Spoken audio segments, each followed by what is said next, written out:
All right, everybody, welcome to our new topic. This week, what we're going to do is we're actually going to talk about gerunds and infinitives together.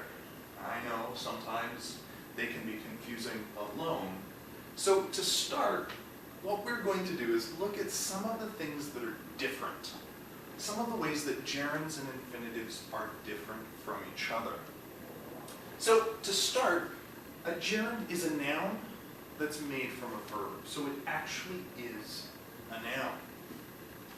But an infinitive is a verb that we use like a noun. It doesn't change forms. It's still a verb. And sometimes this is a very difficult thing to remember. Okay, so remember, gerund, it's a noun. Infinitive, it's a verb, but it's pretending to be a noun. With gerunds, a gerund will talk about an action alone. It looks at the action like it is an actual object. So we talk about an action. We don't worry and we don't focus on someone doing the action. That's not important. It's the action alone as an idea. That's what we're talking about. So for example, in my sentence, I like dancing. Here, one meaning is that I like to dance, right? But another meaning is that I like learning about dancing. Maybe I go home and I read about dances from different cultures. I like watching other people dance. Or I like, again, reading about dancing. And maybe I like practicing for those dances I'm not very good at. So, I like dancing has a very different meaning, right? It means the action alone. I like this action. And there are different parts to the action. With the infinitive, what it does is it talks about someone doing the action. So the meaning is a little bit different. Now, we are focusing on someone or something doing this action. So if I take the same idea, I like to dance, now what it means is only that I like doing this action. I like to dance. So here we have our infinitive, and of course here we have our gerund.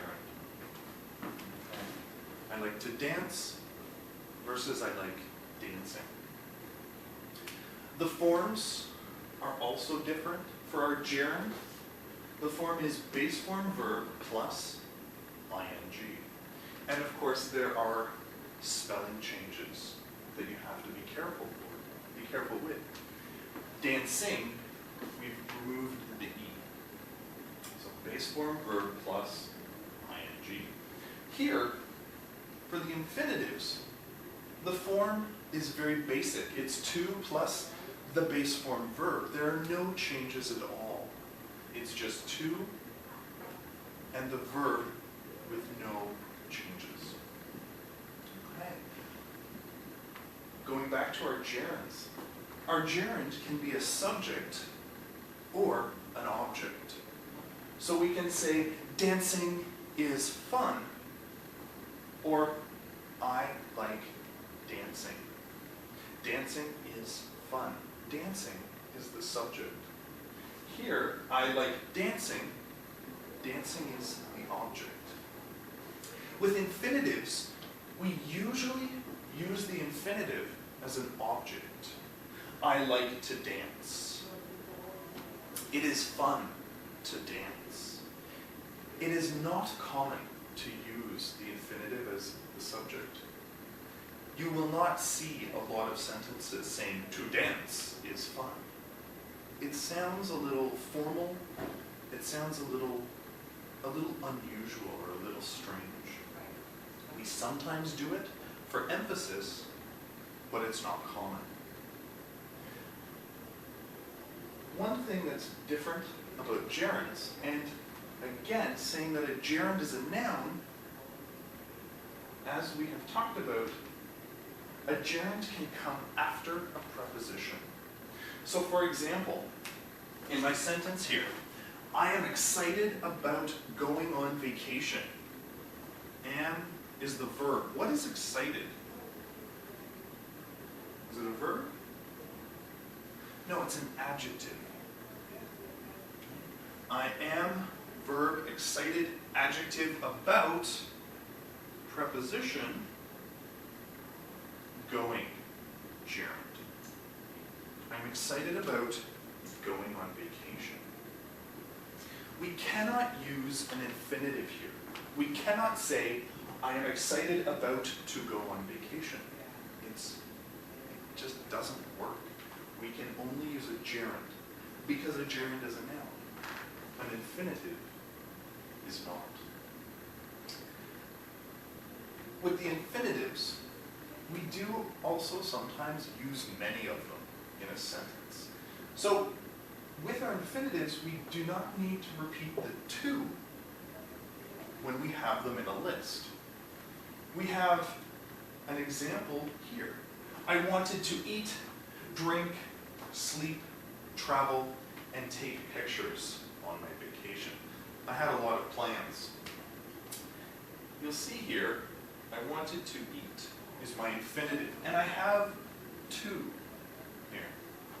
Drink, another infinitive, sleep, travel, and take pictures. These are all infinitives, but I do not have to in front of them. So if I was using the full form, I wanted to eat, to drink, to sleep, to travel, and to take pictures on my vacation. But it's not necessary. Just, we only need the first one. Okay? Certain verbs are followed by a gerund. And there is a very big list in your textbook. It's Appendix 13 on page A7, so near the back of the book. I'm not going to list them all. There's just not enough time. And certain verbs are followed by an infinitive. And again, here, there are two different appendices to look at. The first one, number 14, will tell you the verbs that are followed by infinitives. And 16 will tell you the verbs that need to take an object and then have an infinitive. Those are also on page A7. The last difference with gerunds and infinitives, something that might be helpful, is that we usually use gerunds to talk about things that are happening now or things that have happened, things that we have experienced. For example, if I say, I like dancing, or I like watching this movie, it's probably because they're happening right now. Or with dancing, maybe I just finished.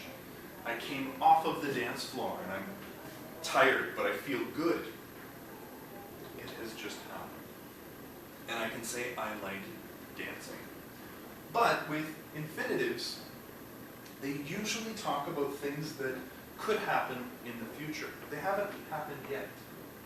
So, we say, I like to dance, but another common expression is, I would like, and the infinitive. I would like to see that movie. I haven't seen it yet, but I would like to. So these are some of the differences between gerunds and infinitives. Next, what we're going to look at are some of the ways that they're the same. So hit the link and go ahead and watch part 2.